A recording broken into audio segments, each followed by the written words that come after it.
Pues muchísimas gracias de nuevo, y vamos con un poquito de tiempo. La verdad es que el doctor Medina amablemente me ha dado la charla que más tiene que ver con la industria, pero bueno, vamos a ver cómo salimos del paso. Bueno, voy a pasar estas primeras diapositivas porque se han ido hablando de la importancia de la microbiota. Solamente reflejar estas que, como ven aquí, en estas edades que tenemos a lo largo de la vida, hay dos flechitas que remarcan quizás dos edades donde quizás la diversidad microbiana puede estar más frágil y a lo mejor el empleo de probióticos y prebióticos por ejemplo, en niños que asisten a la guardería o, como comentaba el doctor Evaristo, en aquellos ancianos de residencias que están en las residencias, a lo mejor sea de manera preventiva, aunque estén sanos, pues más conveniente darlo.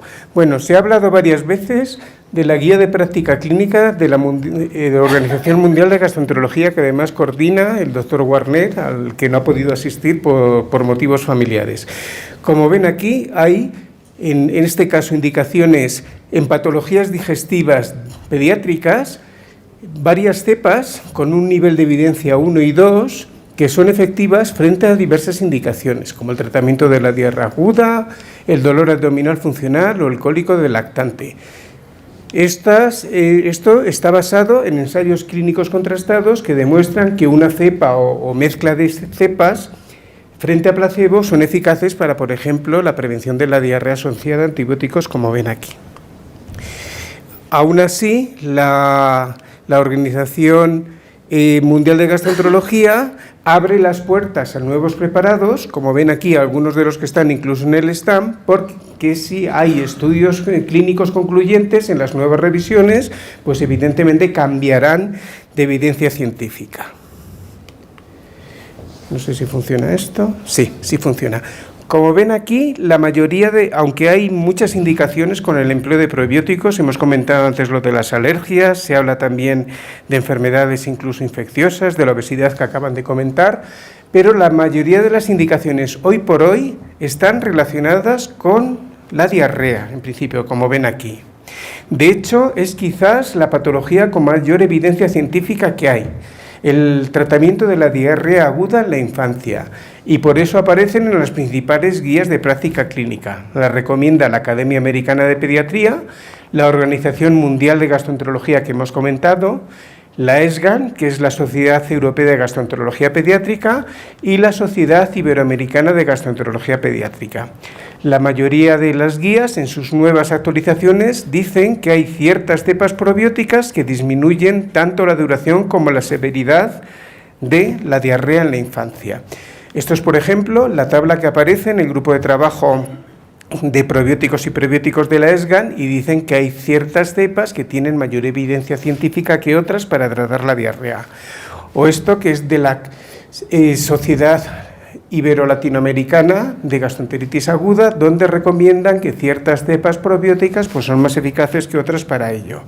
Vemos, por ejemplo, aquí la levadura Saccharomyces boulardii, que en la diarrea aguda en la infancia, cuando se compara en metaanálisis frente a placebo, pues disminuye la duración. O como vemos aquí, la cepa de Lactobacillus reuteri también disminuye los días y la duración del tratamiento. O como ven aquí, la mezcla de probióticos VSL3 frente al rotavirus también hace que esa duración de la diarrea sea menor cuando se utiliza frente al placebo. O como ven aquí, el LGG, que tiene bastante evidencia científica.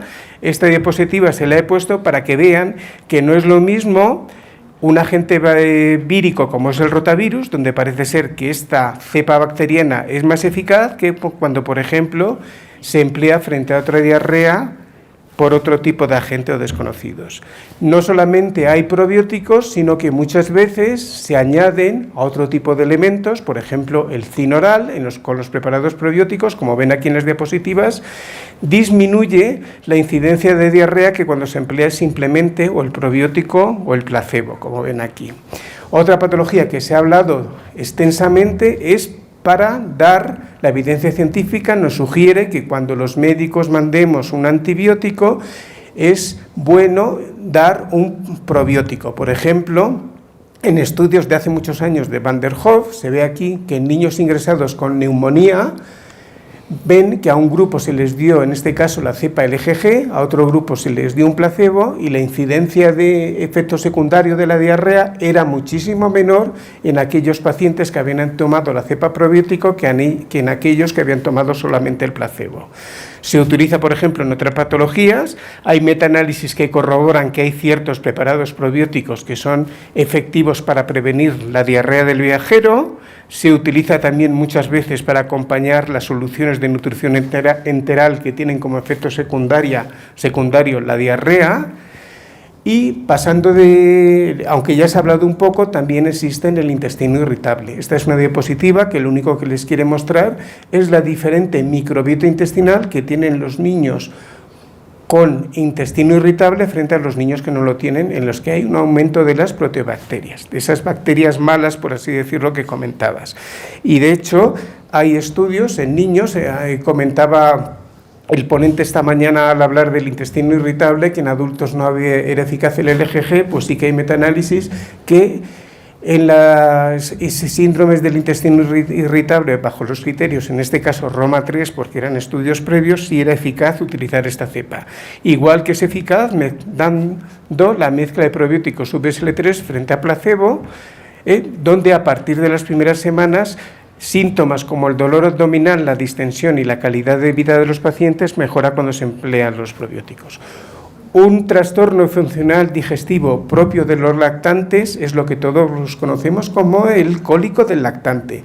Gracias a los trabajos de Carolina de Werth, sabemos que aquel niño que padece cólicos del lactante tiene en su microbiota intestinal una preponderancia de proteobacterias y en cambio tiene una disminución de firmicutes, lactobacilos, bifidobacterias y sobre todo menor diversidad bacteriana que la que tiene el niño que no padece cólicos.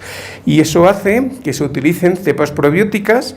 Como vimos en la tabla de la VGO, la que tiene de momento mayor evidencia científica es la cepa del Lactobacillus reuteri, donde en la mayoría de sus estudios frente a placebo disminuye el tiempo y el llanto que padecen estos niños.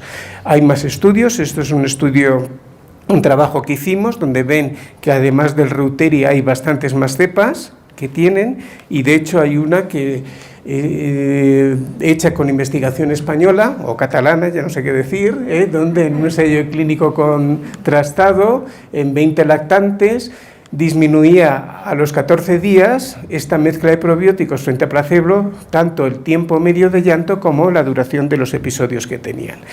Pasamos de, teóricamente, enfermedades más banales a otras que son más graves, como por ejemplo es la enfermedad inflamatoria intestinal. Esto es para ver la inducción y el mantenimiento en niños con una colitis.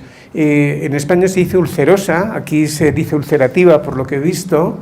A un grupo de niños de pacientes se les dio la mezcla de probióticos VSL3, a otros se les dio placebo, y a lo largo de los meses se hicieron endoscopias y se vio que tanto macroscópicamente como en la anatomía patológica, aquellos pacientes que habían tomado la mezcla de probióticos tenían menor incidencia de brotes que los que tomaban solamente el placebo en principio.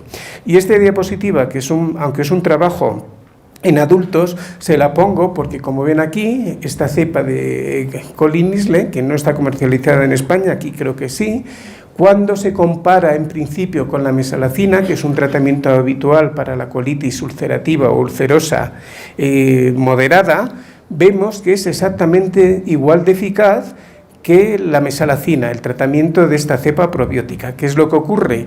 Que aquí, como me imagino que en España, los preparados probióticos no están financiados por ningún sistema de salud, ven que el tratamiento preventivo es muy largo y hace que esté un poco en desventaja con los preparados habituales.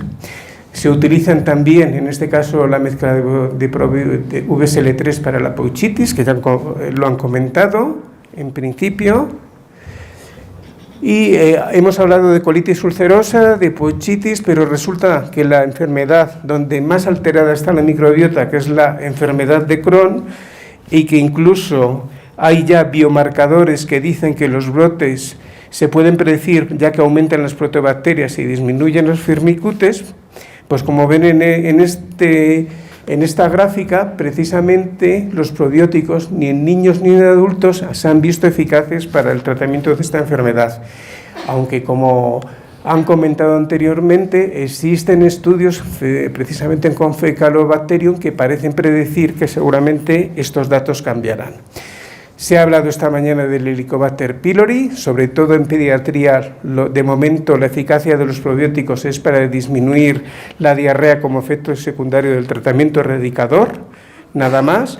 Se utilizan las cepas del yogur que se ha hablado esta mañana para minorar los síntomas de la intolerancia a la lactosa.